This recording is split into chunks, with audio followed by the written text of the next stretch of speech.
Szép jó estét kívánok, hölgyeim és uraim! Közelebb húzom a mikrofont, hogy jobban legyek hallható.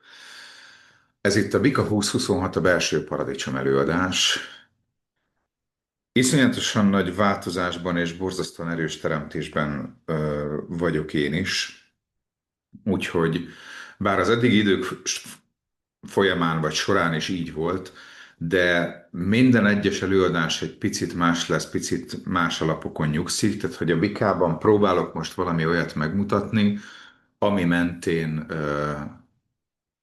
fogjuk nézni az egész további eseménysort. A bikát már így, az ikreket, a rákot, és azzal szépen be fogjuk zárni a kört.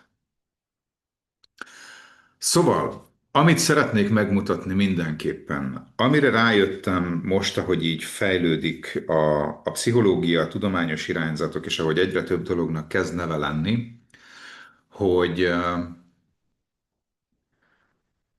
van egy olyan pszichológiai meghatározás, és azt hiszem, hogy pszichológiai meghatározás, hogy metakogníció, ami annak a képessége, ezt egy ilyen intelligencia szintként határozták meg, hogy annak a képessége, hogy a gondolkodásodról vagy képes gondolkodni. Az én tapasztalatomban ez valamilyen szinten mindenkiben létezik, de a neurodivers emberekben sokkal inkább. Tehát, hogyha bárkinek bármilyen szintű ADHD-s, vagy ADHD-s, vagy bármilyen egyéb szintű OCD és ilyesmi, tehát, hogy máshogy van összerakva az idegrendszere, mint a jelenlegi nagy kollektív tömegnek, akkor az nagy valószínűséggel képes erre, mert a tudata eleve több dimenzióban létezik és gondolkodik, és cselekszik egyszerre. A dolog élmény szinten nagyjából olyan, amit mindannyian úgy ismerünk, hogy színház az egész világ, és színész benne minden férfi és nő. Ennek a dolognak igazából az a lényege, hogy képesek vagyunk egyszerre benne lenni egy folyamatban, és kívülről nézni. Én ezt úgy szoktam megfogalmazni, hogy amikor én a színpadon vagyok, vegyük mondjuk a Rómeó és Júliát, amiben én vagyok Merkúció, mármint jelenleg nincs ilyen, de a fikció kedvéért. Tehát amikor én Merkúció vagyok a színpadon, akkor a legbelső magom 100%-ig hiszi, hogy ő Merkúció, mert ha én nem hiszem, a néző nem fogja.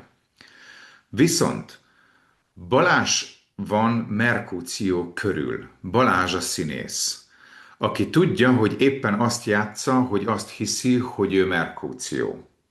És ezért tudja, hogy kellékkés van, ezért tudja, hogy ez színpad, ezért tudja, hogy kollégák vannak, hogy díszlet van, hogy hol kell bemenni, hogy hol kell kijönni, és mégis az van, hogy a tudatom paralel létezik Merkúció szerepében, és Balázs szerepében, és amit én megfigyeltem, az az, hogy van egy harmadik síkja ennek, ami mondjuk a minden, az Isten, az akármi, aki azt látja, hogy Balázs és Attila, akik nagyon jó barátok és nagyon szeretik egymást, most éppen azt játsszák, hogy azt hiszik, hogy ők Merkúció és Tibát, akik annyira gyűlölik egymást, hogy ebbe belehalnak, amihez 40-en asszisztálnak és 900-an nézik.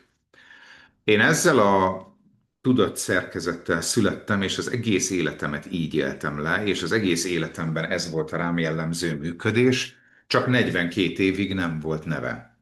A dolognak az érdekessége az, hogy egyébként szerintem a metakogníció, ez a gondolkodás a gondolkodásról nem egészen fedi ezt az állapotot. Tehát, hogy én is keresem azt, hogy hogy tudnám ezt a lehető legjobban szavakba önteni, viszont egyre biztosabb vagyok abban, hogy ez így működik, mert rengetegszer kaptam meg azt, hogy olyan az agyam, mint egy 50 sávos autópálya, amiben én tudom, hogy hol tartok, és kívülről relatív nehezen követhető, mert egy szálat elindítok, amiről eszembe jut egy másik szál, amiből egy harmadik, egy ötödik, egy tizedik, egy ötvennegyedik, és az ötvennegyedik szárról ugrok vissza az első szárra, ami lényegében mégiscsak bezár egy teljes hurkot, egy teljes ívet, egy teljes kört, és egészé válik a történet. És az a szándékom a mai este során először, hogy megmutassam a Bika csillagjegyet. Egyébként idáig is nagyjából ezt próbáltam megcsinálni, de nem voltam ennyire tudatos rá, hogy megmutassam a Bika csillagjegyet és a Bika érintettség egyébként 30 verzióját, ami a 10 bolygó, a 8 jelölő és a 12 ház ívét adja ki. Minél több rétegben, minél több ívben, minél több körben, egy olyan élményben, amiben egyszerre tudtok bent lenni, és nyilván beránt az élmény, és tudtok vele azonosulni, és egyszerre tudtok kimaradni belőle, és rálátni magára a mintára. Amit azért tartok mérhetetlenül fontosnak, mert a rálátás segít abban, hogy megismerjünk valamit. A beleélés képessége segít abban, hogy azt tudjuk használni. És a kettőnek a fúziója, és egyébként ez nagyon-nagyon sok rétegre vetíthető, adja azt, hogy a lehető legjobban tudjuk ezt az egészet fejleszteni. Mert az a tapasztalatom, hogy a sérülésrendszerünkből kifolyólag borzasztóan jó képességeket borzasztóan rosszul használunk. Viszont ez a folyamat is teljesen természetes, mert a sérülés kell ahhoz, hogy egyáltalán észrevegyük, hogy ezek a dolgaink és ezek a képességeink ott vannak. Ennek szellemében nézzünk egy általános leírást, egy általános mondást a bikáról. A bika ugye április 20 és 22 között vált át a kosból a bikába, illetve a nap mozgása az zodiákus körön. Április 20 és 22 között vált a kosból a bikába, és május 20 és 22 között vált a bikából az ikrekbe. Az uralkodó bolygója a Vénusz, amit leginkább így az Afrodité energiával tudnék lefesteni, a szépség, a gyönyör, a kéj, az élet élvezetének energiáját hordozza, ez a szépség, gyönyörűség, ez az indián nyár, a szüretnek az élménye a Vénusz energia, ez a tejjel mézzel folyó Kánaán, az édenkert, a hedonizmus energiája. Gondolkoztam rajta, hogy ideírjam Dionysos, de ő így kicsit inkább a vénuszi energiához tartozik, tehát hogy a mérlegre legalább annyira jellemző, mint amennyire jellemző a, a bikára. Szóval, hogy nem mertem csak ideírni. Lévén, hogy a személyiségfejlődési szakaszunknak a 2 és 5 éves kor közötti időszakáért felel, ezért a témái a dac, a konokság, a sértődöttség, ami alapvetően a stabilitás hiányából fakad. Ugye a gyarapodás tartozik még ide, a bizalom, az ősbizalom sérülés tartozik ide, az anyagiak minden szinten, tehát hogy maga a testünk, maga az étkezés, maga a, és az étkezésnek inkább a módja, tehát hogy az étkezés az alapvetően egyébként a hold energiához tartozik, de hogy így ez azért eszünk, hogy növekedjünk rész, és minden, ami az anyaghoz köthető. Ide tartozik még a borzasztóan jó művészi érzék, a pénzzel való jó bánásmód, a gazdagságra, a bőségre való hajlam, és ennek egyébként nem kell mindegyike működjön minden egyes bika érintettségű emberben, de valamilyen szinten ez sokkal hangsúlyosabb teret kap az életében, mint az összes többi egyszülöttének. Tehát a Bika csillagjegy ugye azt a szakaszt fedi le az életünkben, amikor már megérkeztünk. Ugye a kos maga a megérkezés, tehát a megszületéstől nagyjából 2 éves korig terjedő időszak, amikor így beleszokunk a földi létbe. És ha megnézitek a gyerekeket, akkor ez az a kor, így 2 éves kor környéken, amikor a gyerekek elkezdenek úgy sűrűsödni. Amikor olyan Isten igazából ilyen kis vasgyúrók lesznek. Mert az van, hogy a tudat beleszokik a földi létbe, megszokja azt, hogy hogy működnek itt a dolgok, és így nagyjából 2 éves kor környékén nekiindul annak, hogy jó, akkor csapassuk, és indítsuk el azt a folyamatot, amitől tényleg így meg lehet sűrűsödni, ö, mondjuk úgy, hogy gyökeret lehet ereszteni, és tényleg az van, hogy meg lehet szerezni a stabilitást, meg lehet szerezni az erőt, meg lehet szerezni minden egyes olyan dolgot, ami az élet építéséhez kell. Na és ebben az időszakban sérül a bika, amiből kifolyólag az összes ilyen téma megsérül benne. Tehát, hogy a bika érintettségű ember, és bármilyen bolygótok van a bikában, az ebben az időszakban sérül.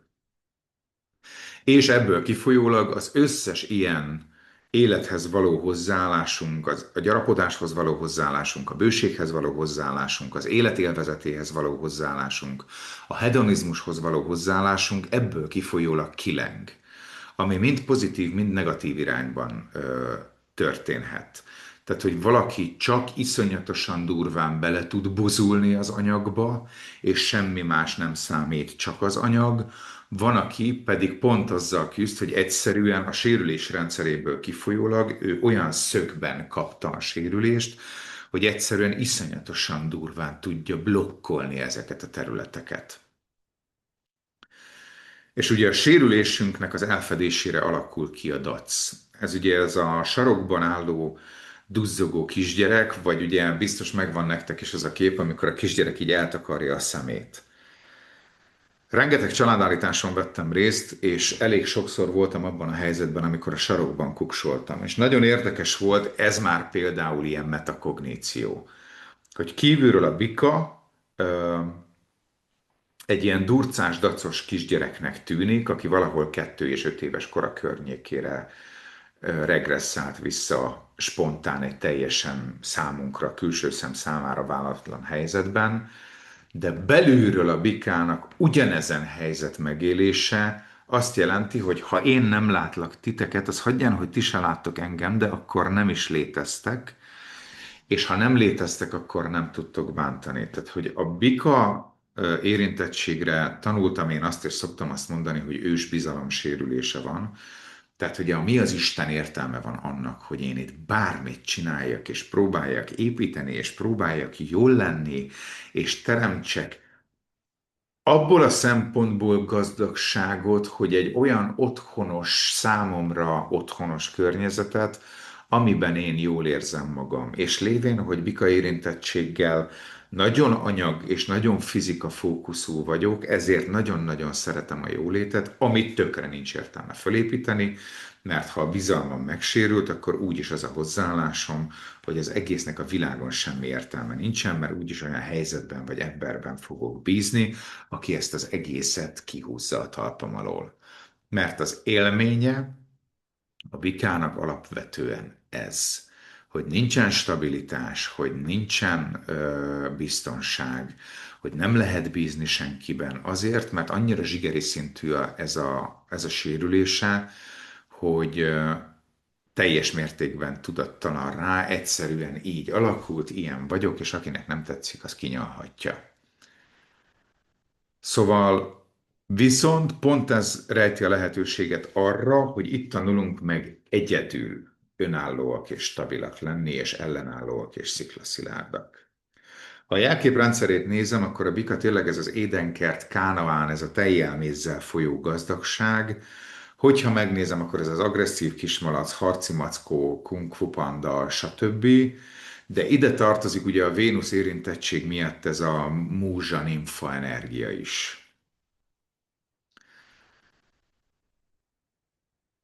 És igen, ezt már beszéltük, hogy ugye ő a második csillagjegy, és pont az összes ilyen teremtés, megvilágosodás, teremtés, megvalósítás, bőség, gazdagság, jó élet, jólét, jólét típusú témák sérülnek, annak következtében, hogy ebben a korszakban sérül meg.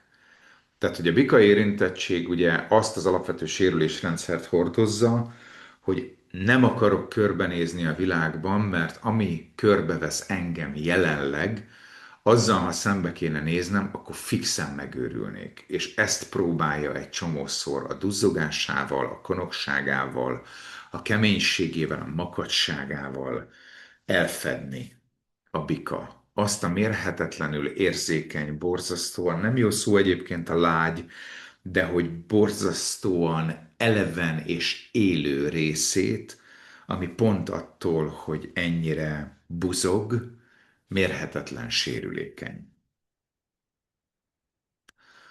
Nézzük meg léjerekre, rétegekre szétbontva ezt az egész történetet.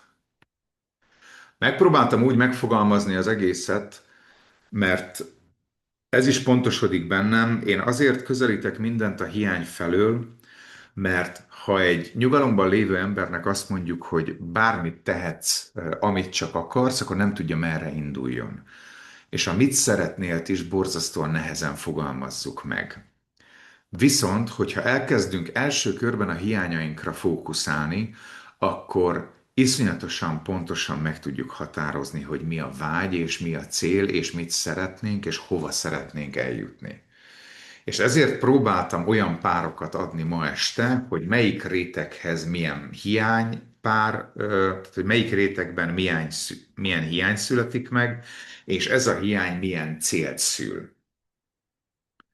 Szóval az első bolygónk a napbolygó, ami azt jelzi, hogy ugye apát nagyjából 2 és 5 éves kora között veszíti el, vagy növi ki. És itt azért szoktam ezt mondani, hogy inkább növi ki, mert van, akinek az életében ténylegesen az történik, hogy elválnak a szülők, van, akinek az életében az történik, hogy tényleg elveszíti apát, viszont van, akinek az életében idézőjelben pusztán csak annyi történik, hogy apa ott van, csak egyszerűen nem lehet rá számítani, nem lehet benne úgy bízni.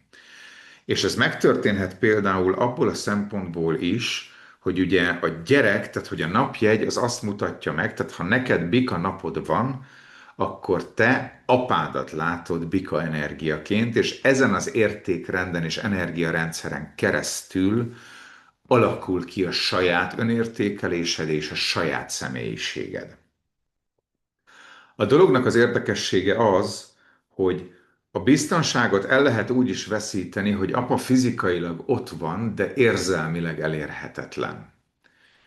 Tehát, hogy megvan, de mondjuk nagyon el van foglalva a munkájával, meg azzal, hogy ő éppen gazdagságot építsen, és ebből kifolyólag nem lehet hozzá érzelmileg közel kerülni.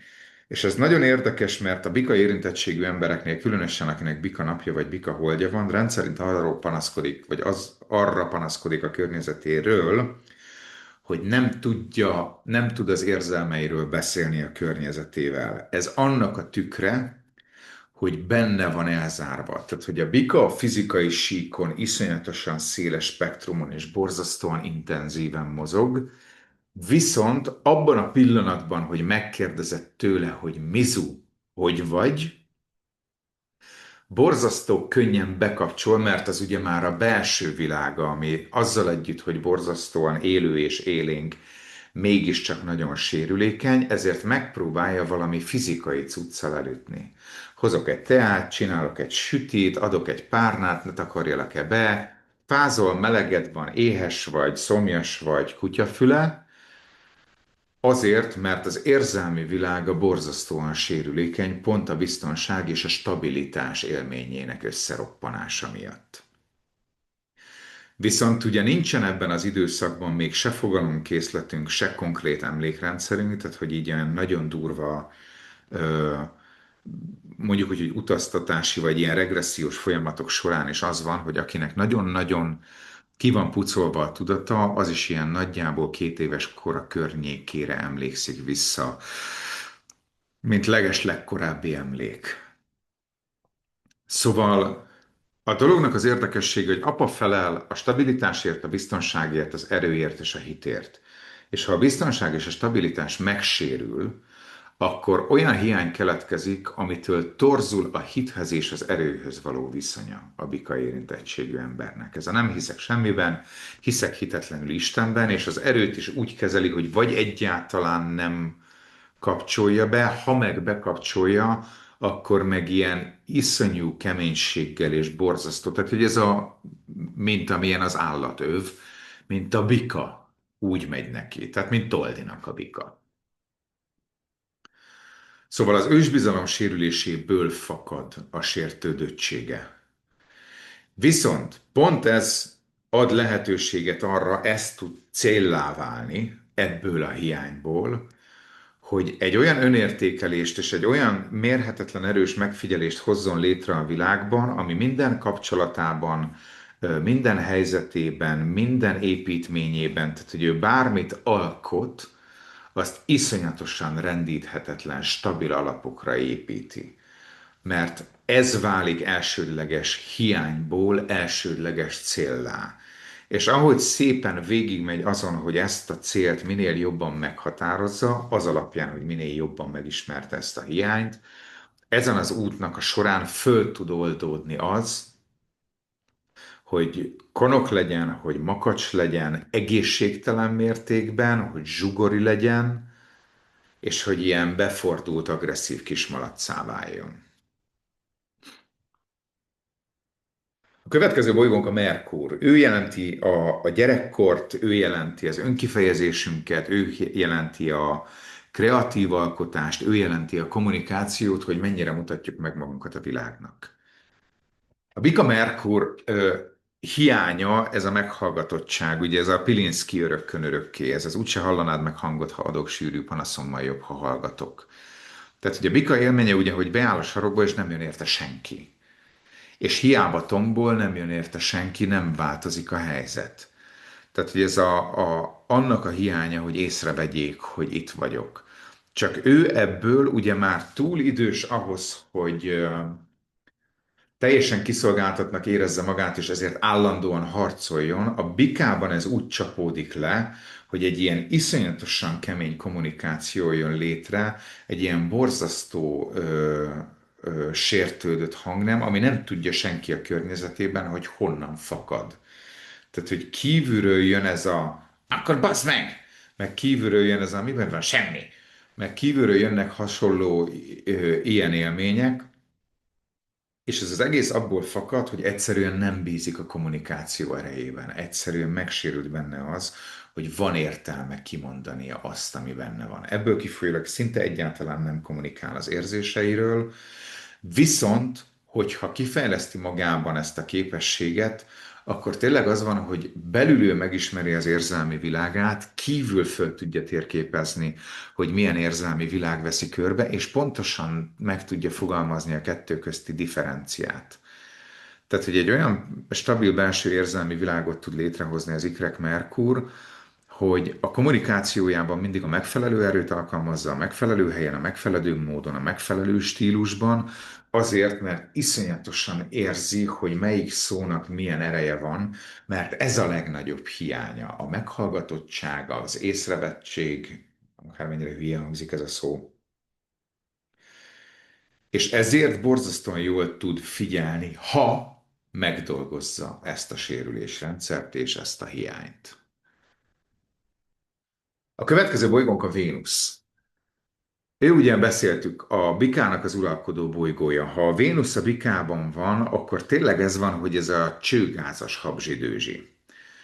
Tehát, hogy a sérülés ugye a hiány, hogy egy olyan környezet veszi valószínűleg körbe, amiben csak fizikai szinten vannak rendben a dolgok, tehát hogy megtörténhet simán az, hogy mérhetetlen bőségben és gazdagságban él, de ez a mérhetetlen bőség és gazdagság végtelenül üres, és mégis érzelmileg folyamatosan mérhetetlenül kiszolgáltatottnak érzi magát, amiből kifolyólag nem tudja élvezni azt, ami körülötte van. És ez realizálódik benne ebben a szakaszban, és tényleg éghet bele ösztön szinten, a legmélyebb zsigeri szinten.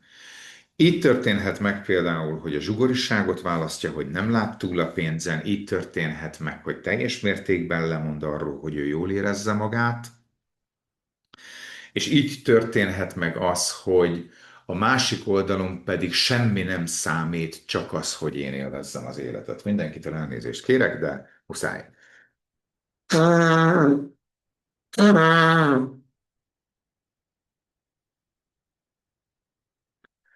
Tehát, hogyha bármilyen szintű ilyen típusú cuccot érzel magadban, és hozzá tartozik a történethez, hogyha mondjuk úgy, hogy bika napod van, azaz a bika csillag jegyében születtél, akkor az elkövetkezendő 30 rétegből és árnyalatból mind a 30-ból találhatsz saját magadban valamit.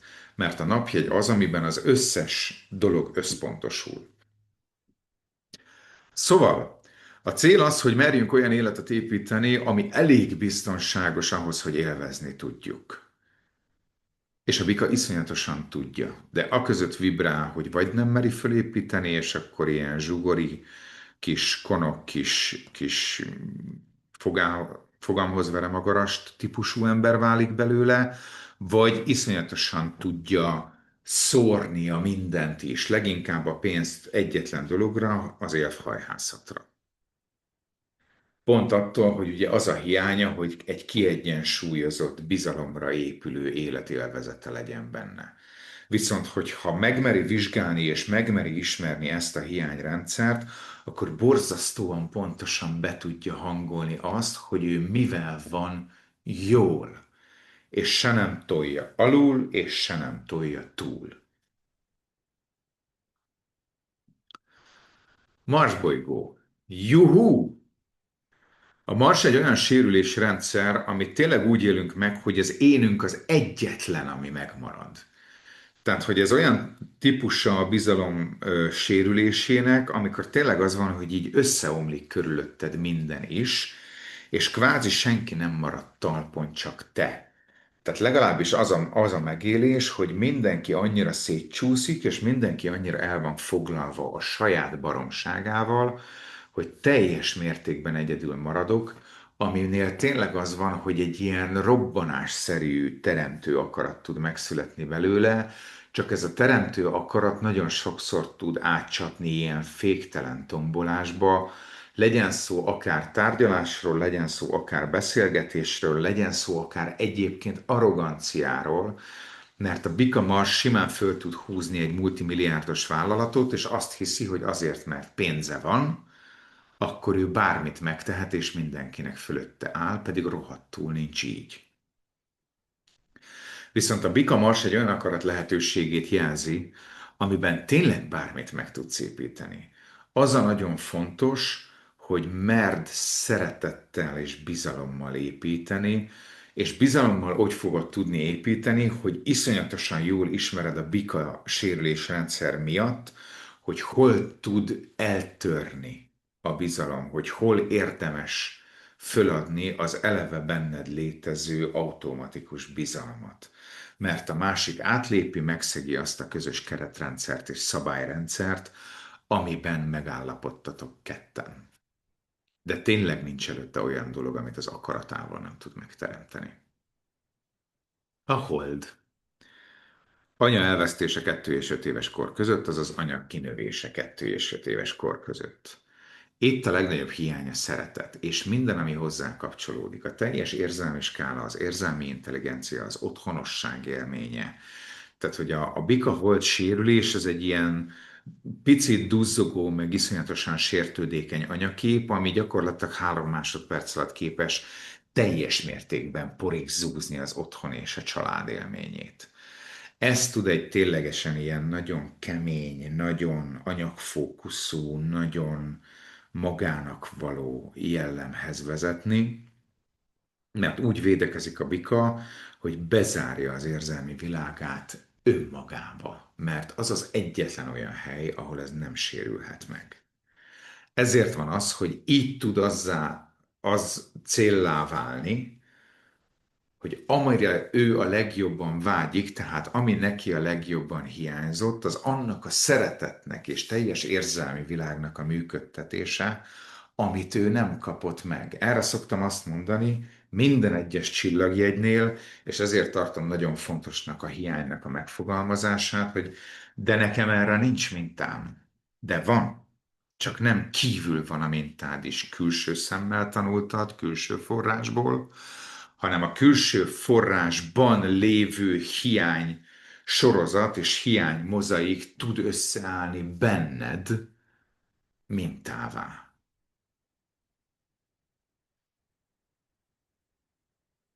Jupiter bolygó, az első sorsbolygó. Ő felel ugye a hitért, a reményért, a bőségért, a misztikumért, a spiritualitásért, ő a nagy sok, rengeteg, a grandiózus, a külföld, a megalomán szintű működésnek a bolygója. És tényleg az van, hogy 2 és 5 éves kor között megroppan az életbe vetett hit. hogy nincs biztonság, hogy nincs értelme nőni, hogy nincs értelme teremteni, hogy nincs értelme gyarapodni, hogy nincs értelme fejlődni, nincs értelme építeni, és ez olyan szinten ég bele zsigerileg a bika érintettségű emberbe, hogy át tud csapni egy ilyen borzasztóan közönyös létezésbe. Viszont itt is ugye pont ez a lehetőség, a hiány, mint belső minta.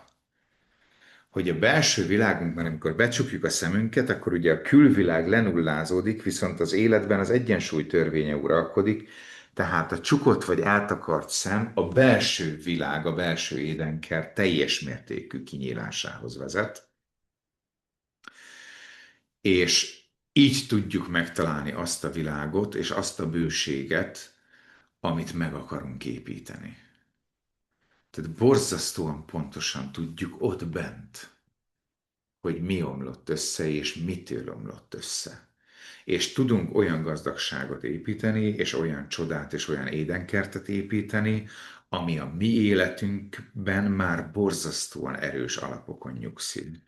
És akkor itt ragadnám meg a szót ahhoz, hogy most jutott eszembe ez a mondat, hogy én azt fogalmaztam meg, hogy az életünk célja és értelme, hogy azt az örökséget, amit kaptunk attól a családtól és környezettől, amiből beleszülettünk, olyan örökséggé formáljuk önmagunkban, amit tovább szeretnénk adni. És teljesen mindegy, hogy gyereknek akarjuk továbbadni, baráti körnek, ismerősi körnek, a világnak, kisközösségnek, nagyközösségnek, bárkinek. Tehát, hogy én kaptam egy csomagot, és azt én magamban olyan vegyületté alakítom, amit én szeretnék továbbadni másoknak. És itt jön bele az, hogy egy olyan világ építése, ami ténylegesen stabil alapokon nyugszik, és nem egy fogpiszkálóra építek föl egy kacsalábon forgó várat. Szaturnusz bolygó, ő ugye a lemondás, az aszkézis, a karma, a fegyelem, az önuralom, az idők urá energiáját hordozó bolygó. A bikában a Szaturnusz így a bezárkózást választja, tehát hogy a bika Szaturnusz ez a közönybe való menekülés. Tehát, hogy annyira érzékeny a belső világom, hogy az egyetlen dolog, amiben meg tudom védeni, az a közönyöm. Ezzel beveszem a leszarom kapszulát, és senki és semmi nem érdekel. A volt énektanára mondta mindig azt, hogy a világ alapvetően két részre osztható, az egyik fele bekaphatja, a másik fele kinyalhatja, a barátaim választhatnak. Na, a Bika Szaturnusz az nagyjából ilyen. Viszont annak a lehetőségét rejti, hogy a Bika Szaturnusz ugye iszonyat sokféleképpen és sokféle módját ismeri annak, hogy hogy törhet meg a bizalom. Ebből kifolyólag ki tud alakítani olyan ténylegesen valódi bizalmi kapcsolatokat, amik ilyen sziklaszilárdak. Mert borzasztóan jó érzéke van ahhoz, hogy mit jelent az, hogy megbízhatóság, és ilyen mikrorezdülésekből le tudja szűrni azt, hogy kiben hogy lehet megbízni, és éppen milyen állapotban van, és bízhatok-e egy döntésében, bízhatok-e az adott szavában, bízhatok-e a tetteiben, és így tovább, és így tovább. Mert tényleg borzasztóan sok módját ismeri annak, hogy megtörjön a bizalom. Az Uránusz a jövő, a cél, a perspektíva, a robbanásszerű változások, a felfedezések, a pioneer gondolkodásmód, a lázadás, a régi minták megtörésének bolygója. A Bika Uránusz, igen, tehát hogy az van, hogy elveszíti a nem fizikai világban való perspektívát. Ebből kifolyólag iszonyat durván fókuszálhat az anyagra, de retteg az anyag mögé nézni. Tehát, hogy tipikusan tud ilyen materialista lenni, hogy az anyagba borzasztóan nano, kvantum, mikro, öko, anyámkínja szinten így belemegy, és minden, ami azon túl van, az hülyeség. Egészen elképesztően forradalmi, ami szintén uránuszi energia, forradalmi jó érzéke van a teremtéshez. Tehát, hogy adsz neki egy cipőfűzőt, és felhúz belőle az egy fél szigetet, vagy egy gyárat, vagy nem tudom, mit csinál. Tehát tényleg minden aranyát tud válni a kezében, hogyha megmeri dolgozni azt, hogy igenis ő olyan dolgokat lát előre folyamatokban, teremtésekben, alkotásokban, folyamatoptimalizálásokkal kapcsolatban, amit senki más nem lát, eszébe sem jut. Ő meglátja, hogy igen, fölépítünk egy gyártósort, és akkor megnézi a terveket, és azt mondja, gyerekek, ott a 98. lépésnél az ott nem lesz jó. De bár miért nem lesz jó, és végigvezeti, hogy ez igazából a 30. lépésnél kezdett elcsesződni, aztán az 50. lépés még rátett egy lapáttal, aztán a 61-es lépésnél kötöttünk rá egy csomót, aztán a 73-asnál az egésznek adtunk egy pofont, ami jól összerázódott, amiből kifolyólag a 98. lépésnél fixen összeomlik a rendszer. Mert a teremtést magát és a megvalósítást magát látja olyan szinten zseniálisan, hogy valami egészen utolérhetetlen az a képessége. Viszont ehhez merni kell felépíteni azt a jövőt, ami benne biztonsághiányként él. Azokra az alapokra, azok mentén, mert igazából azt is látja a Bika-Uránusz sérüléssel. A Neptunusz ugye a szeretet, a feltétel nélküli végtelen szeretetnek a bolygója. A Bika Neptunusz sérülés az lényegében ez, hogy olyan, mintha nem öltene a szeretet fizikai testet.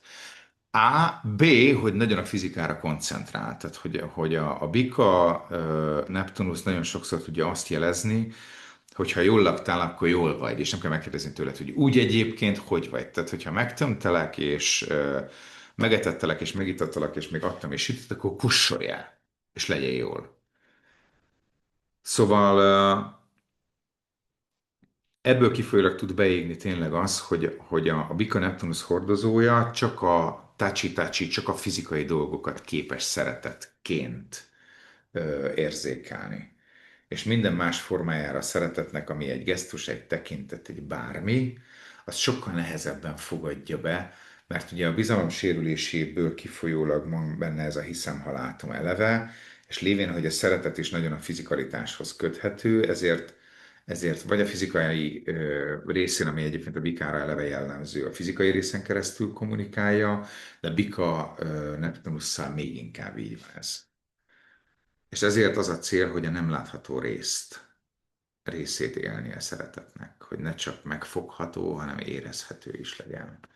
Hogy ne kelljen állandóan tuttyogtatni a másikat ahhoz, hogy pontosan tudja, hogy szeretem, akár 1000 kilométerről is. Plutó, ho-ho, gyönyörű.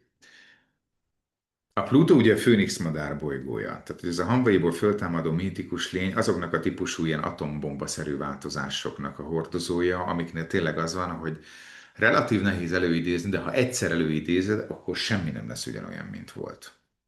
Tehát gyakorlatilag te felrobbantanád az Amazonaszt, és akkor az a néhány hajtás, ami utána kihajt a hamuból, az a valóban életképes. Ebből kifolyólag a Bika-Plutó érintettség az egyébként nagyon-nagyon-nagyon-nagyon régen volt. Ugye most járunk a vízöntőben, ami azt jelenti, hogy már közel vagyunk a Bikához. Halakkos Bika, tehát hogy van most két jegy különbség, mielőtt a Bikába ér. A Plutó az nagyjából egy ilyen 24-27 évet szokott egy csillagjegyben tölteni, ami azt jelenti, hogy nagyjából ilyen 200-220 éve volt utoljára olyan ember a Földön, akinek bika Plutója van.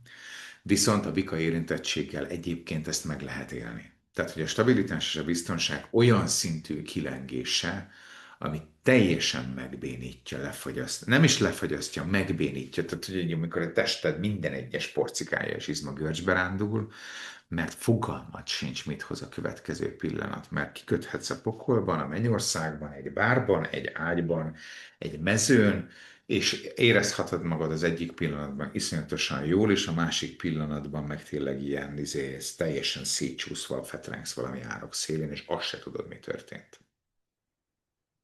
Tehát, hogy ez nem tudom, mennyire van meg nektek ez ugye a szórakozó helyeken szokták sajnos még nagyon sok esetben mindig a lányokat kiütni ezzel, tehát hogy a Bika Plutó kicsit olyan, mintha becsináznának.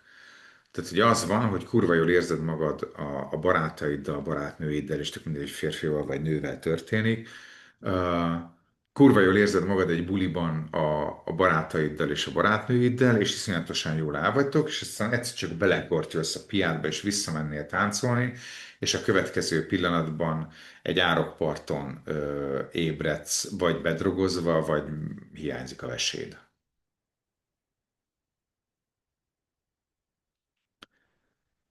Ezt gyorsan megnézem. Azt mondja, hogy a filmtől belehallgatok, a Viki tudja hallgatni, majd utólag ugye természetesen végignézném, hallgatnám valamikor.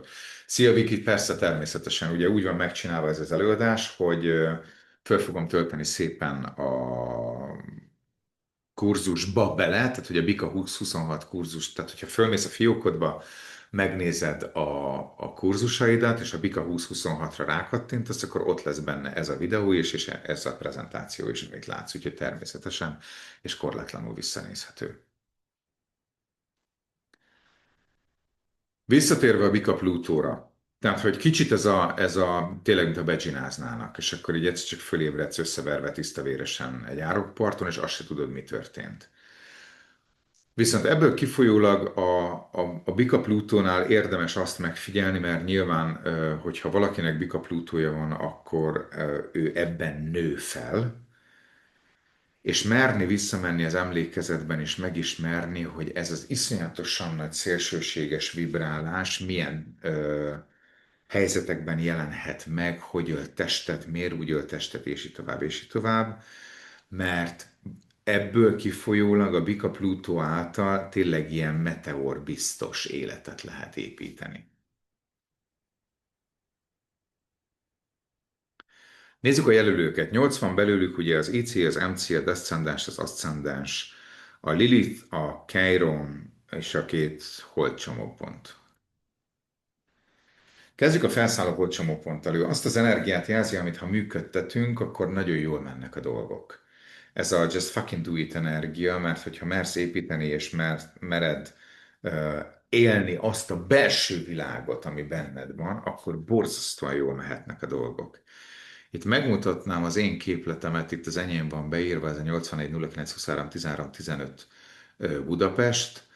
Erről csináltam nem olyan régen egy posztot. Nekem a bika érintettségem az egyetlen 29 fokon lévő felszálló holdcsomó pont, ami azt jelenti, hogy lévén, hogy már ott van benne, lévén, hogy 29 foknál van, már 25 fok óta aktív az ikrek érintettsége is, ami az önkifejezés, az önfelvállalás és a kommunikációnak a csillagjegye. Tehát nálam ez konkrétan azt jelenti, hogy ha én az én belső világomat, amivel én születtem, és ahogy én működőképesnek látom a világot, és amilyen ami mentén szerintem csodálatos lehet a világ, ha én erről elkezdek mesélni, akkor iszonyatosan jól tudnak menni a dolgok, ezért fogtam bele abba a teljesen új sorozatba, a közösségi médián, hogy elmesélem, hogy én hogy látom a világot, és ezért ez az előadás is olyan, hogy próbál metakognitív lenni, hogy milyen a belső megélés, milyen a külső megélés, hogy tudom magam kívülről figyelni, miközben átélem a belső élményt, és hogy tudom az egészet egy olyan kontextusban látni, ami működő képessé teszi ezt az egész történetet. Szóval tényleg az van, hogy ha mered csinálni és mered építeni azt, ami benned szól és benned ég, akkor mérhetetlen szilárd alapokra borzasztóan stabil és biztonságos életet és világot tudsz építeni. Ha leszáll a golcsomópontot, megnézem, az ugye ennek a tükre. Az nagyon érdekes, hogy általában azt mondják, hogy ha működtetjük ezt az energiát, akkor ott elszökik az életerőnk, elszökik minden, és minden szétcsúszik.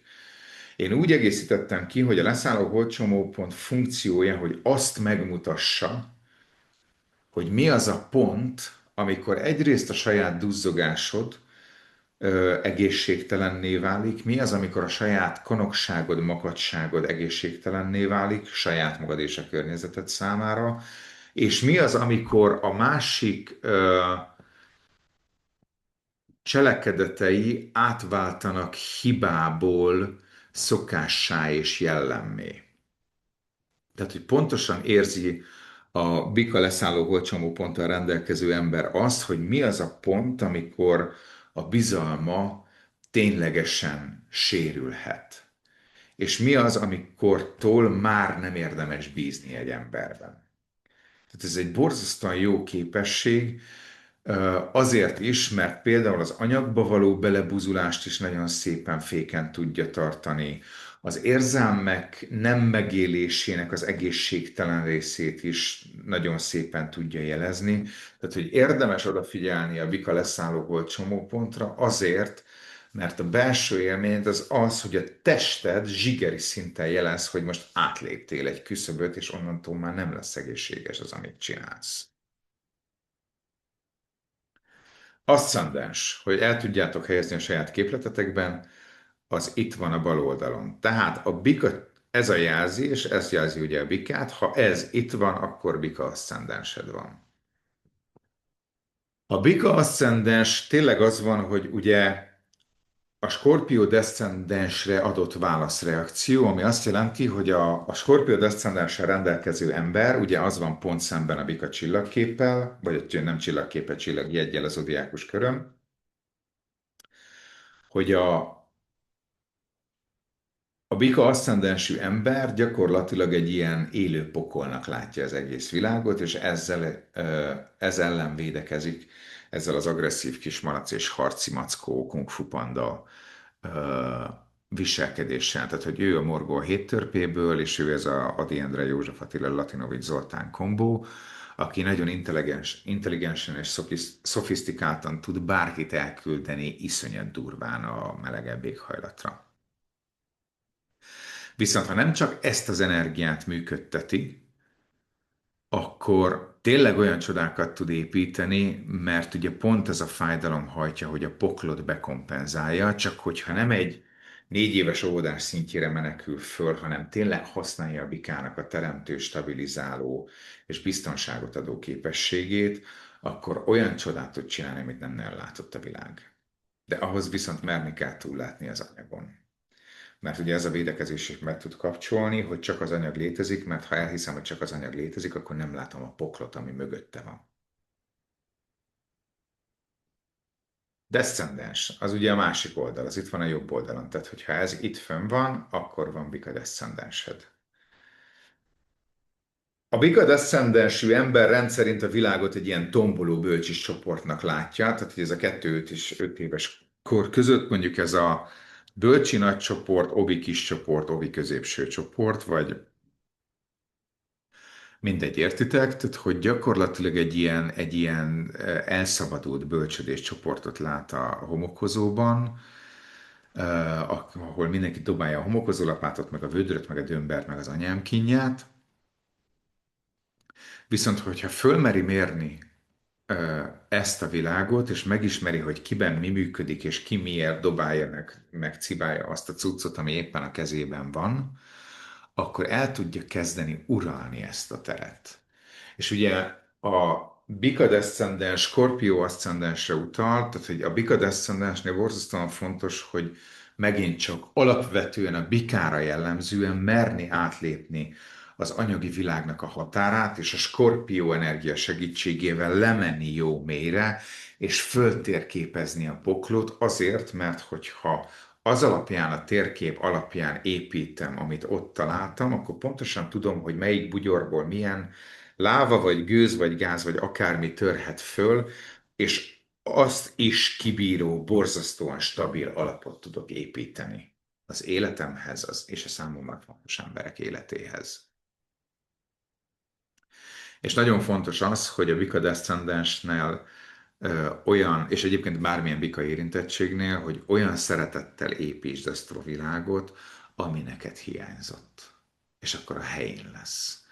És nagyon érdekes, hogy ugye a hiány miatt hajlamunk van egyfajta túltolásra, ami egyáltalán nem baj, mert attól tud beállni ez az arany középút, de nagyon-nagyon fontos, hogy ne csak a fizikai világban merítsük ki a szeretet fogalmát, meg a szeretetnek az erejét és megélését, hanem testi, lelki, szellemi szinten. IC. Ő itt a legalsó pont. Mindenkinek a képletében valahol itt van alul, de hogy a függőleges tengelynek, vagy mondjuk inkább úgy, hogy a vertikális tengelynek az alsó pontja. Az otthon és a család jelölője, az otthon és a család funkciója, hogy ez mutatja meg nekünk azt, hogy, hogy mi hiányzik nekünk a legjobban az életből, mert erre való a család. A legmélyebben, legösszetettebben, legrészletesebben, legfájóbban tudja megmutatni azt a hiányt, ami bennünk él. Szóval, tehát, hogy olyan világot tudsz építeni a Bika IC-vel, ami tényleg mindent kibír.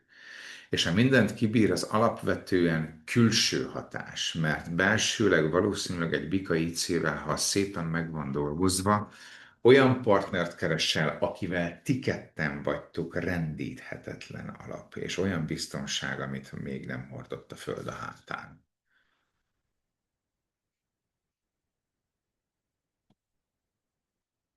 Bika MC, ő ugye ennek a cuccnak a teteje, tehát az IC-nek az ellentéte. Itt is érdemes arra figyelni, hogy az IC pont kompenzálására bekapcsoló MC pont, ez a felnőttem. A Bika IC, erre szoktam azt mondani, hogy ha egy bölcsis csoport szintjére tudtad magad föltornázni, mint felnőtt, vagy ott kellett hirtelen felnőtté válnod, akkor teljesen egyértelmű, hogy egy elég mély bugyrából jöttél a pokolnak. Viszont ha túltolod, akkor ugye meg túltolod a fizikalitást, és tudjuk, hogy az élet nem csak a fizikalitásról szól, és ha nagyon bele tutyulsz az anyagba, az anyagi világba, akkor létre fog jönni önmagától az a pokol, mert az anyagi struktúra nyakadba fog szakadni, ez a kis gömböc effektus, és akkor mehetsz vissza a pokolba. Viszont tényleg, hogyha megint a hiány vágy cél tengelyen mozgók, akkor azt a Kánaánt elhozni és megépíteni, ami tényleg annak a pokolnak a tükre, ahonnan jöttél. Jelölők. Lilith. Ő a fekete hold és az új hold. Ugye a dolog érdekessége az, hogy az új hold energiája, amikor ugye ott van fönn, ahol csak egyáltalán nincs rajta fény, ez a női energiáknak a teljes kinullázódása, és ebből kifolyólag újrabútolása. Tehát, hogy ezen a ponton élhető meg az, hogy, hogy teljesen új alapokra helyezzük önmagunkban azoknak a hiányoknak az alapján, amit kint tapasztalunk, és a Bika Lilittel valamikor tényleg az van, hogy ilyen biztos, hogy van egy olyan pillanat, amikor anya olyan, mintha nem lenne, akkor is, ha ott van. A család olyan, mintha nem lenne, akkor is, ha ott van. Tehát, hogy a nőkkel kapcsolatos, és ebből kifolyólag egyébként a teljes női palettával, anyával, párral, feleséggel, tök mindegy, hogy férfi vagy nő, mert ha női testben éled, akkor amíg harcolsz anyával, addig a saját nőiségedet tagadod, ha férfi testben éled, akkor amíg harcolsz anyával, addig nem tud normál párkapcsolatod lenni, mert egyszerűen olyan szintű taszítás jön létre bármivel kapcsolatban, ami biztonságot nyújthatna, hogy nem tud átjönni rajta olyan ember, aki ezt meg tudja adni. Viszont, hogyha feloldódik ez a nőkkel kapcsolatos sértődöttség, és ez a nőkkel kapcsolatos közöny és eltartás, akkor az egész női struktúra, ez a nő, feleség, anya, otthon, család, szeretet, érzelmek tudnak végre újra otthont adó erővé válni. Csak ahhoz újra kell bútolni. A Keiront mondják a kozmikus gyógyítónak. Ami abból a szempontból érdekes, hogy a Chiron rendszerint egy transgenerációs traumát jelent. Ami azt jelenti, hogy ha a bikában van, akkor ugye ezzel a bizalommal, teremtéssel, gyarapodással kapcsolatos dolog sérül. Viszont a dolog érdekessége, hogy ez úgy működik így a transgenerációs vonalon, hogy minden egyes felmenőben egy témával kapcsolatban egy borzasztó intenzív élmény él, és az adódik össze, ez a 254 féle verzió egy teljes világgá benned. Tehát, hogy van, aki a gazdagságot nem merte megélni, van, aki a bizalmat nem merte megélni, vagy nem tudta megélni, van, aki a stabilitást nem tudta megélni, valaki az érzelmeit nem tudta megélni, valaki nagyon belebuzult az anyagba, valaki teljes mértékben eltartotta magától az anyagot, és ez benned ért össze egy olyan, mondjuk úgy, hogy sérülésé, ami ténylegesen egy világot hoz létre. Ettől összetett a feladat, nagyon sok rétegét kell megnézni, kicsit ennek az előadásnak is ez a célja, hogy a Keyron szintű sérüléseket lehessen gyógyítani, mert azok borzasztóan összetettek. De igen, te vagy az, akinek kellően fáj a bizonytalanság és a stabilitás hiánya ahhoz, hogy végre megoldja, és olyan alapokat rakjon le, ami tényleg meteorbiztos. Ó, nézzük végig a 12 házat. Mind a 12 ház megfeleltethető egyébként az zodiákus körön a csillagjegyek sorrendjének. Mármint, hogy a csillagjegyek sorrendje tök szépen kiadja a házaknak a funkcióját. Amit fontos látnotok, hogy a 12 csillagjegy ugye 12 egyenlő cikkeire osztja az zodiákus kört, ami a házakra nem igaz. Tehát, hogy azok tök különböző kis pizzaszeletek. És ezért nagyon fontos, hogy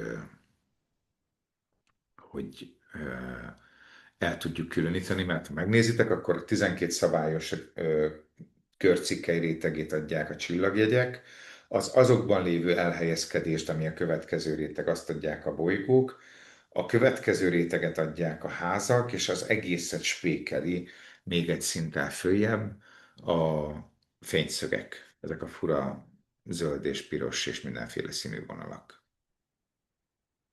Szóval, házak.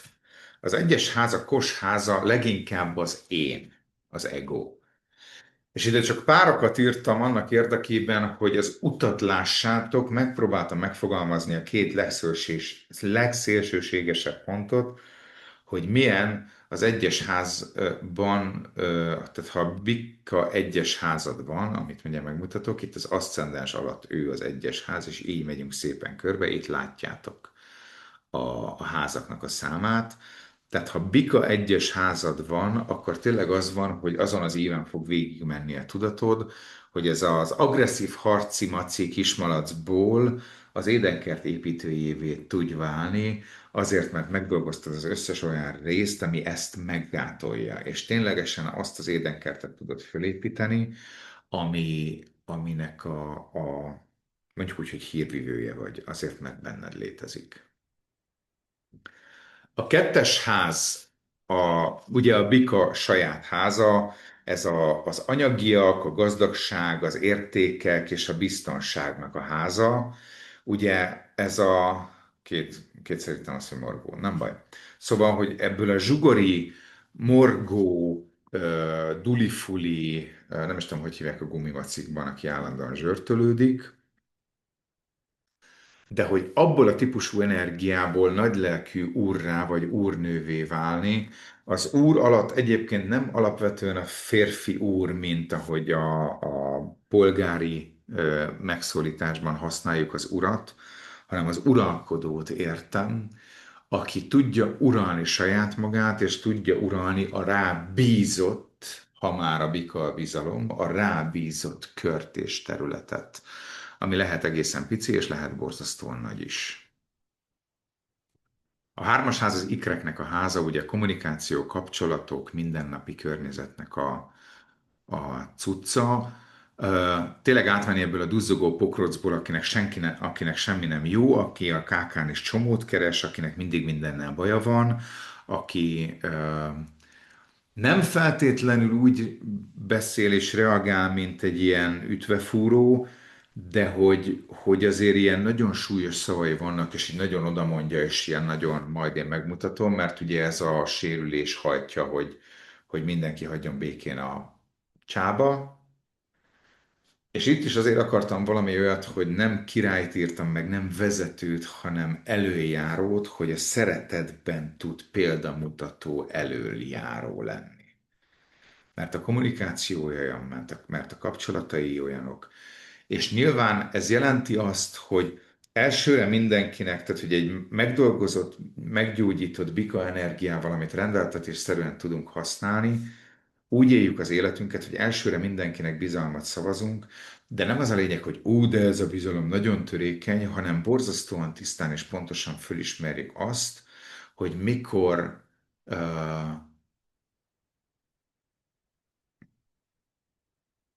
léphetjük át azt a küszöböt, hogy figyú, nem akarok veled beszélgetni, mert nem bízom benned. Nem akarom folytatni ezt a kapcsolatot, mert nem bízom benned. És ettől még a szeretetteljességem megmarad, de szeretem magamat annyira, hogy nem tartom benne magamat olyan kapcsolatokban, amikben szétzúzódik a bizalom.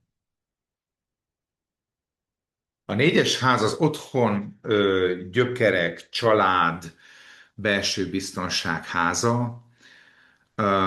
Ugye a Bika négyes ház itt, hogyha megnézitek, az IC-től jobbra található. Ugye nekem Kos Bika négyes házam van. Tehát, hogyha a Bika itt kicsit arrébb csúszik, és Bika négyes házad van, akkor tényleg az van, hogy egy ilyen tomboló bölcsiben nevelkedtél, ahol mindenki tépi a másikat, mindenki iszonyatosan hangos, mindenki egyszerre sír a cumiáért, meg pont azért a játékért, amivel a másik játszik. Viszont, hogyha ezeket a sérüléseket és ezeket a hiányokat, amiket megéltünk a felnövésünk során összerakjuk, akkor egy mérhetetlenül pontos képet, tervrajzot, életérzést, élményt kapunk arról, hogy milyen az igazán otthonos otthon, amiben kurva jó hazaérni, és soha többé nem akarsz elmenni onnan. Viszont azért mész el onnan, mert ezért az otthonért érdemes bármivel megküzdeni. Ha a zombikat felírtani, akkor azt írtod, ha fő kell menni a Marsra, akkor fölmész, azért, mert haza lehet menni.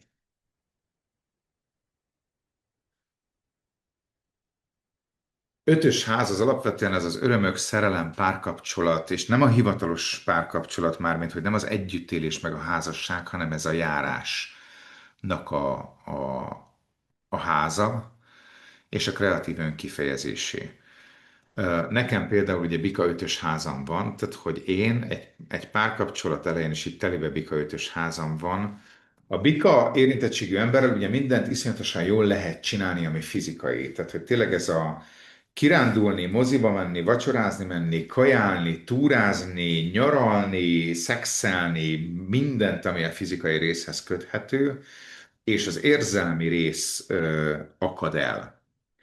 És én ezt például nagyon-nagyon sokáig éltem a párkapcsolataimban, hogy fizikai szinten egy ideig borzasztóan jó volt, de attól, hogy én azt éreztem, hogy nem tudok érzelmileg teljesen szabad lenni, mert állandóan tojáshéjakon kell járkálni azért, hogy a másikat ne bántsam, ezért elkezdett összeszakadni, és minden egyes párkapcsolatom végül ebbe borult bele, hogy attól, hogy az volt az élményem, és nyilván így is választottam, hogy a másik alapvetően nem intellektuálisan, hanem emocionálisan lemaradt, ezért az együttlét ilyen üres izévé vált, kiüresednek az ételek, kiüresedik a filmnézés, kiüresedik a túra, kiüresedik a mozi, amikor csak azért csinálod, mert csináljunk valamit.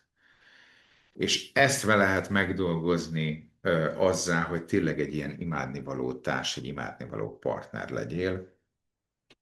És ha meg van dolgozva, akkor olyan partnert is tudsz választani saját magadnak, akivel nem csak fizikai, azaz testi szinten lehet kurva jó dolgokat csinálni, hanem meghallja azt, ami, amit érzel, és felfogja, és te is felfogod az övét, és egy ténylegesen ilyen nagyon virágzó, teljelmézzel folyó párkapcsolatot lehet építeni.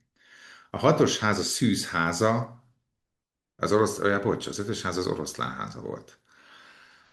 A hatos ház a szűz háza, ez a munka, a kötelesség, de itt alapvetően a munkához való hozzáállás, és nem maga az, hogy milyen hivatást vagy milyen munkakört választasz, hanem hogy állsz hozzá a munkához. És ugye a bika érintettség, ez a gürizek, gürizek, gürizek, és csinálom, és elegem van belőle, és akkor is csinálom, és mégis csinálom, és fú de kurvára unom, és egyébként is mindenki menjen anyámba, tényleg a világok építévé lehet válni, mert olyan megvalósító erő összpontosul a bika érintettségben, hogy így karikára sírod magad. Hetes ház, na ő a hivatalos kapcsolatoknak a háza. Ő a házasság, ő az együttélés, ő az élettársi viszony, és az együttműködések háza.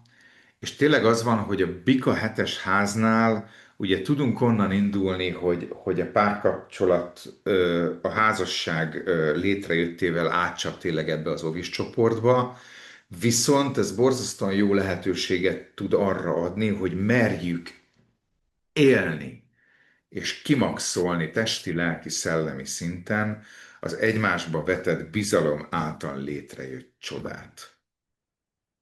És nyilván ahhoz meg kell dolgozni, és ahhoz nagyon-nagyon rögös út vezet, és rengeteg olyan dolgon kell átmennie egy párnak ahhoz, hogy ez a stabil bizalom tényleg ösztönössé tudjon válni, kurva sok problémát kell együtt megoldani. És akkor kiderül, hogy számíthattok egymásra. Nyolcas háza, a Skorpió háza egy olyan ház ez, ami olyan sok-sok-sok-sok hosszú-hosszú életen áttartó egymillióféle sérülése az adott energiának. És ettől tud átalakulni, mert a nyolcas ház az a terület, amiben már eléggé fáj az adott energiának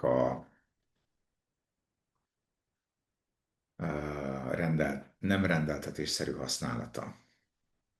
Szóval, a bika sérülése ugye a bizalom. Ami azt jelenti, hogy ha Bika 8-as házad van, akkor sok-sok-sok-sok olyan előző párhuzamos és akármilyen életem vagy túl, amiben kisebb, nagyobb és óriási mértékben elárultak. És itt jön az, hogy nincs kedvem élni, nincs kedvem teremteni, nem akarom csinálni, illetve nagyon érdekes, hogy az működik a 8-as házban, hogy ez borzasztóan mélyen van. Tehát, hogy ilyen ösztönös, tehát, hogy meg se fogalmazódik az, hogy nem akarod. Vagy nagyon-nagyon későn. Mondok erre egy példát, nekem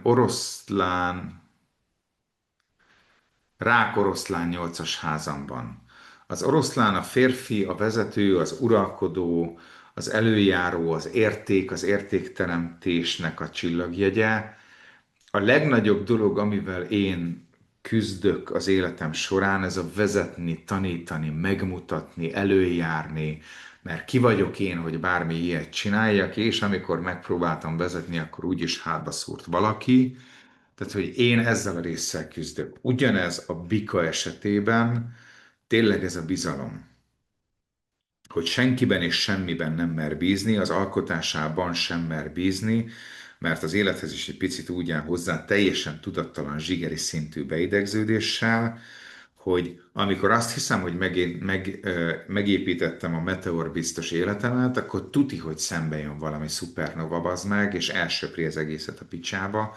Tehát soha nem fogok tudni elég stabilat és elég jót építeni, és egy picit ez a típusú lemondásrendszer hatja át teljesen tudattalanul az egész életét. 9-es ház egyébként itt az IC-től jobbra, itt ez, hogyha ez van a bikában, akkor az az érdekessége, hogy ászarrá misztifikálja az anyagot, és akkor csak a pénz, és csak ha hiszem, ha látom, és csak a test, és csak molekulák, és teljes, mondjuk úgy, hogy ateizmus, és itt nem feltétlenül a keresztény, vagy bármilyen Istenbe való, hanem hogy így ez egyáltalán bármilyen szintű nem fizikális létezésbe vetett hitnek a teljes tagadása, de hogy tényleg ezt úgy lehet feloldani, hogy amikor az anyagból csinálsz Istent, akkor te is érzed, hogy ez nem így van.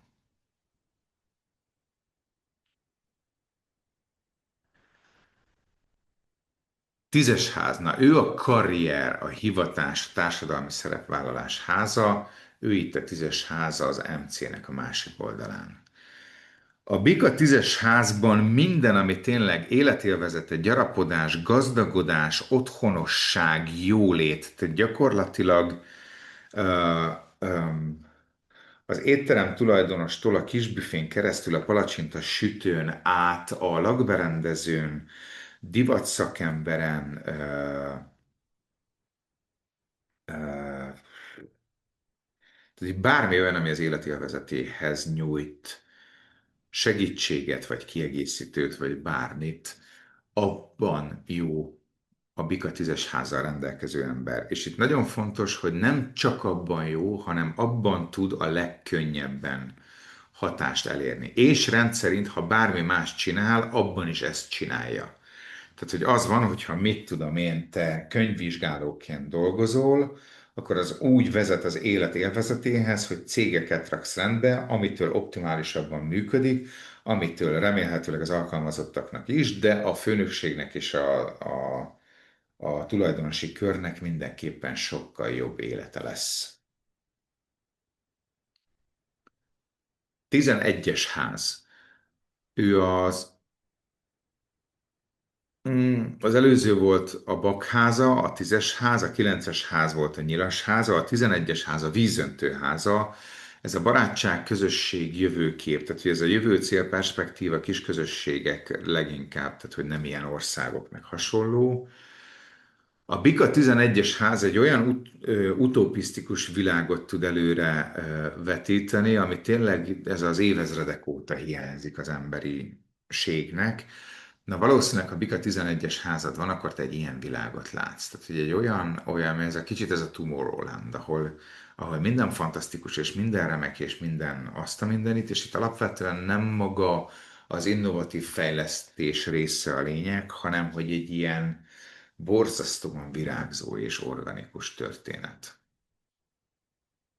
És végül a 12-es ház, ez a lelki mélységek elvonulása, a 12-es ház ugye a halak háza, ez a visszaoldódás a nagy egészbe. A Biga 12-es ház az tud okozni ilyen melankóliát az élettel kapcsolatban, de ha meg van dolgozva, akkor tényleg az van, hogy az életben és az élésben és az élet megélésében tudsz olyan szinten feloldódni, hogy így egyé tudsz válni a mindenséggel. Most egy pillanatra föl fogok állni, mert borzasztóan kiszáradt a torkom, és elkezdett fájni, de hogy eljutottunk erre a pontra, hogy kérdezz felőlek. Tehát, hogy bármelyik őtöknek van a bikával kapcsolatban kérdése, nyugodtan mondjátok, egy picit lekapcsolom a képemet meg a hangomat, de hogy kezdjétek el nyugodtan megírni a kérdést, 1 perc, és itt vagyok, azt úgyis várakozással tölteném.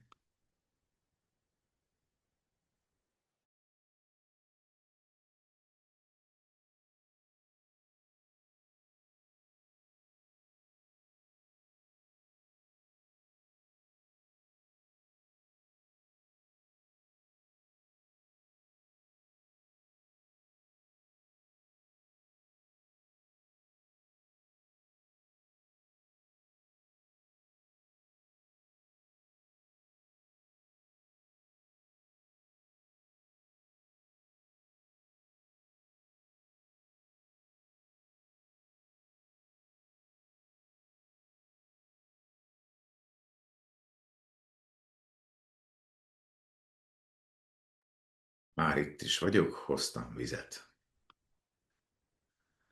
Szóval, állok rendelkezésetekre bármilyen kérdéssel kapcsolatban.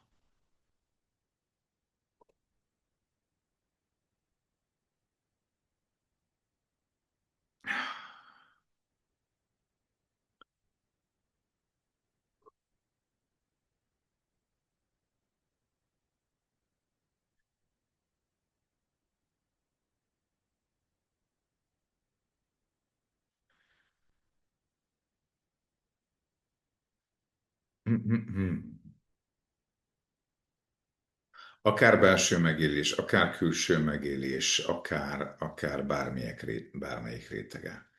Azt mondja Kata.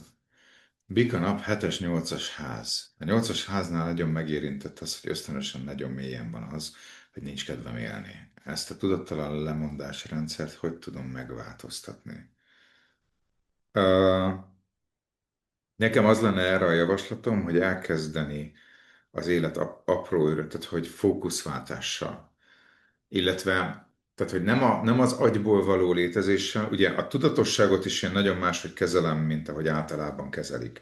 Tehát, hogy a tudatosság nekem nem azt jelenti, hogy agyból elkezded élvezni, de szép az élet, terám, hanem elkezded húzni a fókuszodat azokra a kezdetben apró, vagy egyébként akár nagyobb dolgokra, és ez igenis egyébként meló, hogy merd élvezni azt, hogy élsz. És ez tök mindegy, hogy egy séta, egy becsillanó napsugár, egy somlói galuska, egy nyaralás, egy kirándulás, egy bármi. Tehát, hogy a mentális energia egyetlen dologra való ebben a helyzetben, hogy figyelj azokra a dolgokra, amik jók lehetnek, és onnantól már a szíveden és a lényeden múlik, hogy belemered-e engedni magad az adott helyzetbe. Mi lehet, hogy egy tök banális, mit tudom én, csütörtök este, most például előadás után akár mekkora baromságnak tűnik, belefekszel az ágyadba, este, mikor lefekszel, és azon, hogy ó, de kurva kényelmes ez a matrac, vagy mit tudom én, de jó ez a párna, milyen jó viszintesbe helyezkedni, és hogy így lépésről lépésre elkezded nem az agyadat, hanem sokkal inkább a lényedet tréningezni arra, hogy merd magadat ezekbe a helyzetekbe így beleengedni. És merd magad a szó szoros és átvitt és minden értelmében beleélni. Mert ugye valószínűleg neked arra van egy kurva erős hajlamod, hogy így kívül maradj az életből, és találj valamit, amitől kívül maradhatsz az életem magán, és ha elkezded magadat és a lényedet tréningezni arra, hogy hú, milyen jól esett ez a kávé, mennyire finom ez a tea, milyen puha ez az ágy, de jó ez a szellő, és a többi, és a többi, és nem ilyen kis értsd jól aranyosan, hanem olyan full out. Úgy tudom ezt megfogalmazni, mintha egyszerre először és utoljára élhetnéd át azt a pillanatot, ami egyébként igaz. Tehát egy kicsit mindent minden egyes ilyen pillanatot úgy kezelni, mintha bakancslista lenne. Ez így válasz volt?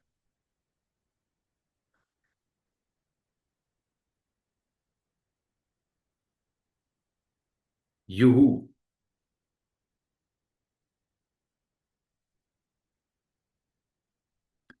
Bárki másnak bármilyen kérdésmondás, óhaj-sóhaj, illetve az lenne a kérésem, hogyha esetleg nincsen, azt is írjátok már be, léci.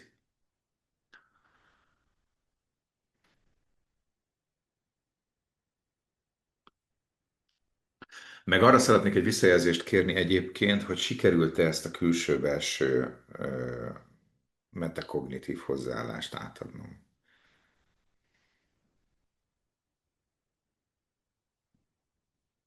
Nekem egy bikám van, és ez pont a nyolcas ház. Hát azért kalandos vagy te fizikai dolgok terén.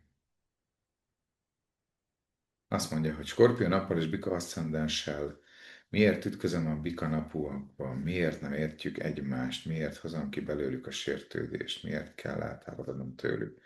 Ha megnézed, Ildikó, tök jó a kérdés. Ha megnézed a Skorpió nappal Bika aszcendenssel, akkor nálad ez valószínűleg úgy néz ki, ha jól sejtem, hogy a Bika naphoz még hozzájön egy Bika deszcendens is. Ami azt jelenti, hogy valószínűleg esti gyerek vagy, ilyen naplemente környéki gyerek, tehát valamikor 2 és 5 éves korod környékének ez elég sűrű volt az élet, tehát hogy az apa elvesztése mondjuk így, tehát apa kinövése, az neked nagyon összefügg azzal, hogy akkor az egész élet ilyen. És ez sarkalt téged arra, hogy a szemben lévő, és ezt most csak így tudom megmutatni, a szemben lévő Skorpió csillagjegy segítségével megnézd, hogy mi van a héj alatt, hogy milyen mélységek okozzák azt az állapotot, amitől megrecsen a másikban a bizalmad, amitől nem lát túl az anyagon, amitől és így tovább, és így tovább, és így tovább. És valószínűleg azért nem tudsz kijönni velük, mert te is azt játszod, hogy bekapcsol a Skorpió aszcendensed, amitől önostorozásba kezdesz, amit a Mindenki menjen a picsába című bika hozzáállás még meg tudod spékelni azzal, hogy miután 5 méteres távolságra értek, lelocsolod magad benzin, azt felgyújtod, ami ilyen dupla-tripla bűntudat szégyenkör mind a két fél számára. Viszont, hogyha meg tudod ezt dolgozni úgy, hogy a Skorpió aszcendensed gyakorlatilag a mélység megélése, átélése, és ez a szénből gyémánt energiát hozza le, akkor a bika kurva jól tudja értékesíteni a Skorpió aszcendens által létrehozott gyémántot. Tehát, hogy az értékrendet fog alapvetően átalakulni a Skorpió nappal és bika aszcendenssel. Bocs, akkor megfordítom. Tehát akkor eleve önöstorozó vagy, és az kapcsol be, hogy mindenki menjen anyjába, de amíg az kapcsol be, hogy mindenki menjen anyjába, addig gyakorlatilag a skorpió érintettségű, ö, nem, a bika érintettségű, nem. Na bocs. Tehát, hogy skorpió nappal akkor is este születtél ilyen napnyugta környékén. Ugye azzal szemben van a bika. Tehát, hogy akkor te nem csak apát láttad ilyen tomboló pokolfajzatnak, vagy egy ilyen kiszámíthatatlan embernek, hanem az egész világot ilyennek látod. Erre bekapcsol a bika aszcendensed, ami ugye azt eredményezi, hogy próbálsz mindent iszonyatosan durván stabilizálni. És valószínűleg azért nem jössz ki a bika érintettségű emberekkel, vagy a bika nappal rendelkező emberekkel, mert te stressz helyzetben éled azt, amit ők gyárilag élnek. Amiből kifolyólag te minden egyes alkalommal emlékezteted őket egy csomó olyan dologra, amit ők túltolnak. Mert te eleve túltolod, mert ugye a skorpió poklát próbálja a bika aszcendenset bekompenzálni. 16:30, ez igen, ez ugye egy szép október végi, novemberi napon az így már a naplemente környéke. Tehát, hogy valószínűleg a bika aszcendensed arra emlékezteti a bika napú embereket, hogy mi az, amit ők túltolnak. És nyilván lévén, hogy a bika érintettségnek is ugye szép. Nyilván ugye a bika érintettségnek is van egy csomó aspektusa, mint ahogy most megnéztük a mai előadás során. Mindenkinél más típusú területen érzékeli azt, vagy mindenki más típusú területen érzékeli azt, hogy mit tolsz túl. És arra emlékezteted őket. Viszont, hogyha a bikát arra tudod használni, hogy stabilizáljon, és mered a skorpió deszcendensedet, meg a skorpió napodat használni arra, hogy te igenis érzed a mélységét ennek az egész történetnek, akkor nem fogod annyira túltolni, és bennük is meglátod, hogy őket mi mozgatja, amiből kifolyólag sokkal együttműködőbbé tudsz válni, ami mindenkinek jó. Azt mondja, Kata, még egy kérdésem lenne. Az uralkodó bolygóm a Vénusz. Valamiért nekem már maga a szó is bekapcsolja a szégyent. Mit gondolsz erről? Hát ez tök szépen rímel arra, amit mondtál az előző kérdésben, hogy ez a távol tartod magad az életet, tehát gyakorlatilag picit olyan, mintha te magát a tényt szégyelnéd, hogy élsz.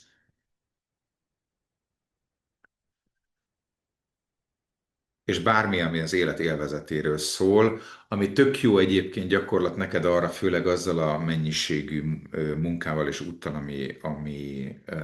ami már túl vagy, hogy ha megpróbálod a fókuszodat olyan dolgokra ráállítani, amit élvezni tudsz és élvezni lehet, akkor pontosan tudod, ugye ciklikusság mentén, hogy be fog kapcsolni a szégyened.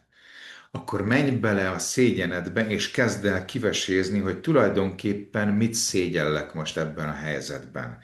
És azt szépen végig tudod nézni, ami létrehozza azt, hogy meg tudod ismerni, és ahogy megismered, el tudod kezdeni kezelni önmagadat. Mert rá tudsz jönni arra, hogy éppen most azt készülök nagyon élvezni, hogy a számba fogok venni egy falat somlói galuskát, és ettől most elkezdtem szégyelni magam, és itt az a trükk, hogy vedd komolyan, ne menekülj el előle.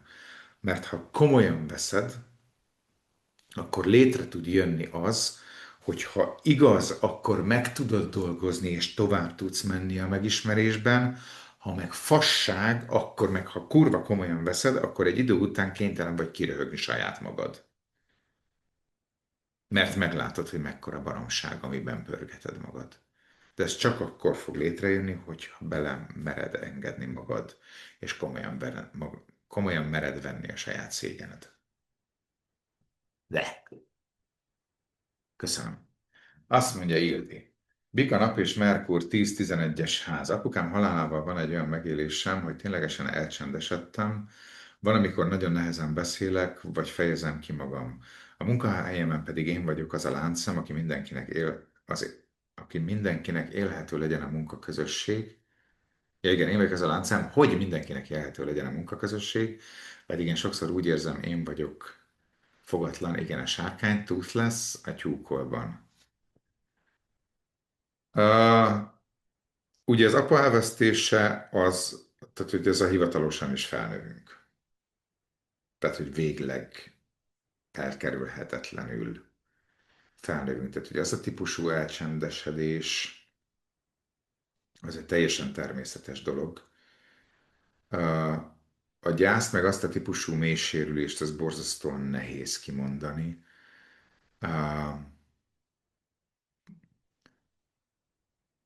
A munkahelyes sztorit ezt kifejtenéd egy picit, mert hogy az van, hogy mindenkinek legyen élhető, ennek az egésznek az a lényege, hogy mindenkinek legyen élhető, de azért, mert te sárkány vagy a tyúkolban, ezért neked tökre nem élhető?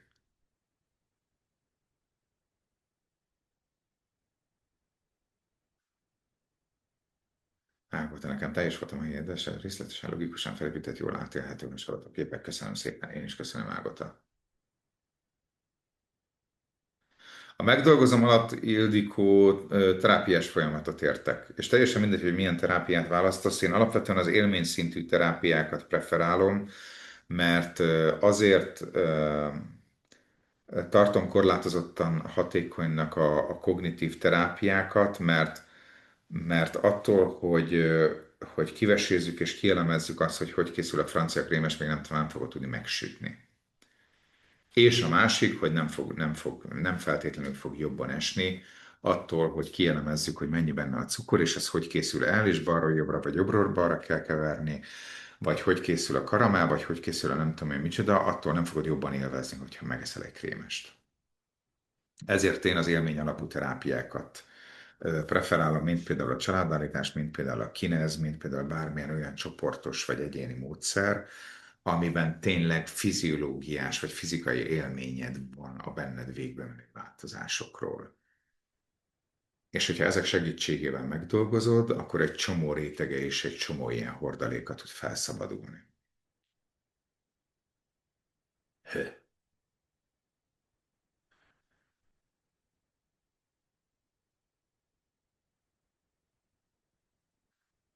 Azt mondja, próbálom az újakat keresni.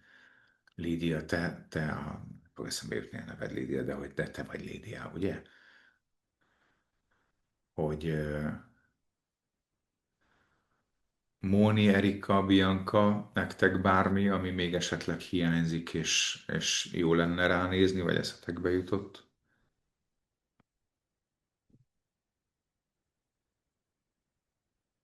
Meg az User név alatt nem tudom, de hogyha neked esetleg van bármi, amit szeretnél még, hogy megvilágítsunk, vagy átbeszéljünk, vagy megnézzük a külső-belső folyamatrendszerét, mondjátok bátran.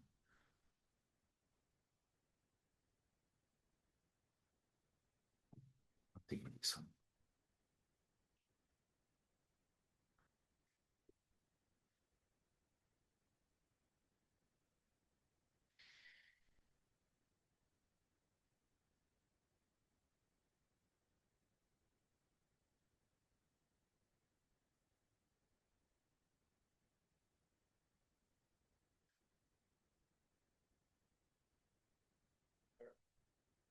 Tu, tu, tu, tu. Mhm.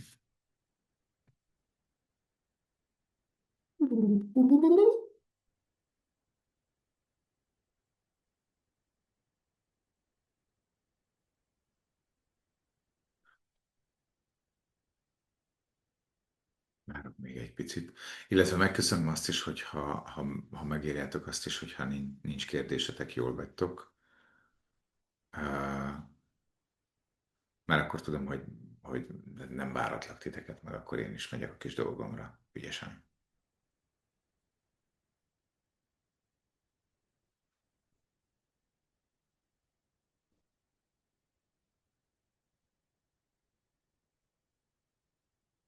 Én meg vagyok közbrigó.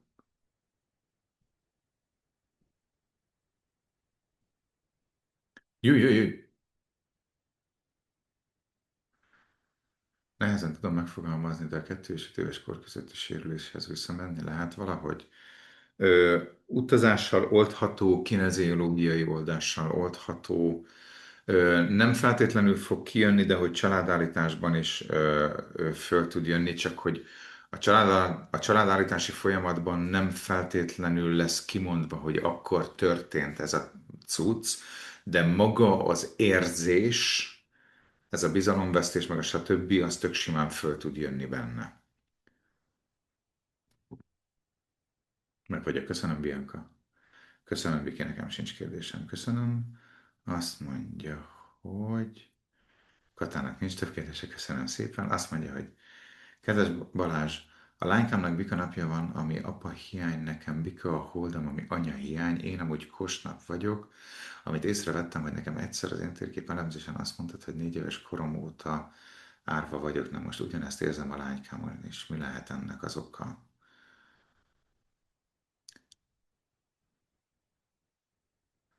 Tudod, hogy a lánykádnak hol van a holdja?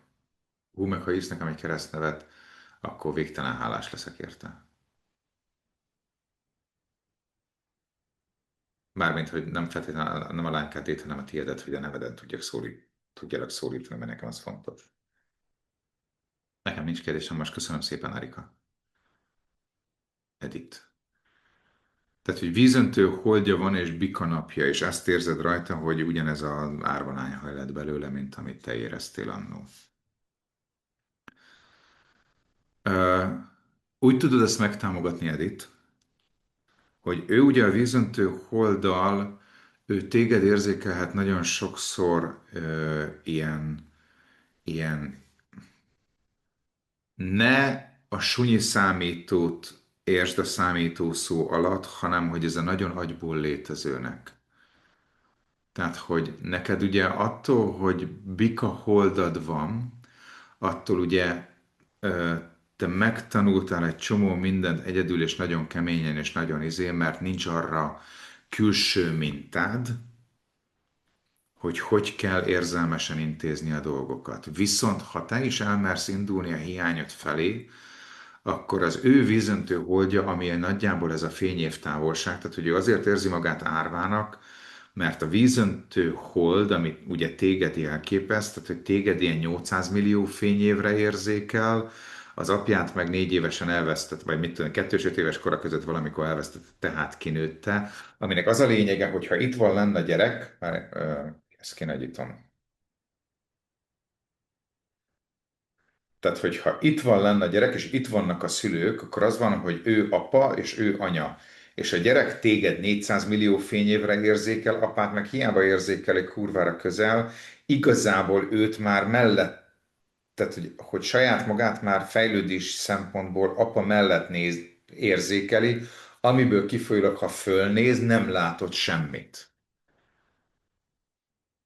Viszont, hogyha a saját ha a saját részedben, ugye ezzel a bika holddal megnézed, megnézed azt, hogy mik a te hiányosságod, hogy neked mi hiányzott az anyuddal való kapcsolatodból, vagy édesanyád felől, és azokat a dolgokat elkezded működtetni és csinálni, akkor ő meg tudja tapasztalni azt, hogy megvan a pasis, nagyon kemény, ha kell, nagyon odamondom, ha kell, nagyon agyból működök, ha kell, és rá tud nyílni egy ilyen gondoskodó, lágy, otthonos anyai energia, amitől egyrészt fel tud oldódni az árvasság érzése, mert kap egy anyát, aki lehet, hogy iszonyatosan okos, de mégis kurva érzékeny tud lenni, és a szeretete legalább annyira erős, mint az agya, és úgy szépen meg tudja tanulni tőled azt, hogy hogy tudja a két energiát egyszerre működtetni. Ez így? Azt mondja Ildi, olyan, mintha egy katalizátor működnék a munkatársak között, az én sárkányomat megszorítottam, megöleltem. Most összerakom az előzővel. Jaj.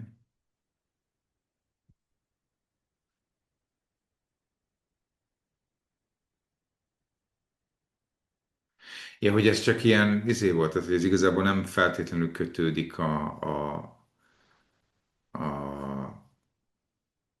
édesapa elvesztéshez, hanem az egy másik téma. Az meg teljesen logikus egyébként, Ildi, mert ugye a megdolgozottságod, meg a látásmódod, főleg, hogyha te is rendelkezel ezzel a metakognitív, meg multidimensionális gondolkodással és létezéssel, akkor minden egyes dologgal kapcsolatban körülbelül 600 fényével hamarabb jársz, mint a többiek, ezért működsz minden egyes helyzetben katalizálóként.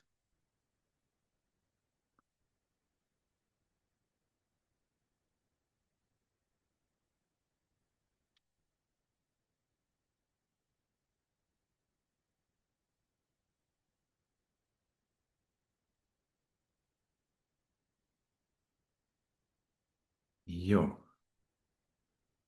Válaszoltam neked eddig ügyesen? Vagy maradt még benned? Kérdés.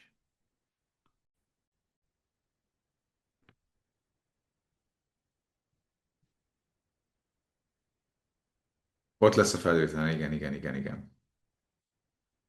Igen, köszönöm, igen, köszönöm. Akkor ennek szellemében, hölgyeim és hölgyeim, nagyon szépen köszönöm a ma estét, köszönöm a bizalmatokat, köszönöm, hogy itt voltatok, köszönöm a figyelmeteket. Én mindenkit arra bíztatnék, hogy játszatok ezzel a metakognitív létezéssel. Színház az egész világ, és színész benne minden férfi és nő. Egyszerre vagy a szerep, amit éppen játszol, egyszerre vagy a színész, aki játsza, és egyszerre vagy a mindenség.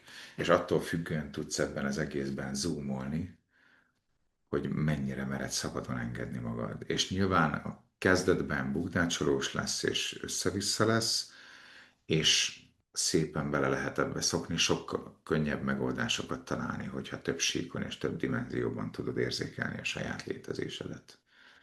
Úgyhogy nagyon-nagyon szépen köszönöm mindenkinek a figyelmet. Vigyázzatok magatokra, vigyázzatok egymásra, vigyázzatok mindenkire, menjetek élni. Ügyesen élvezzétek az életet. Jó éjszakát, sziasztok!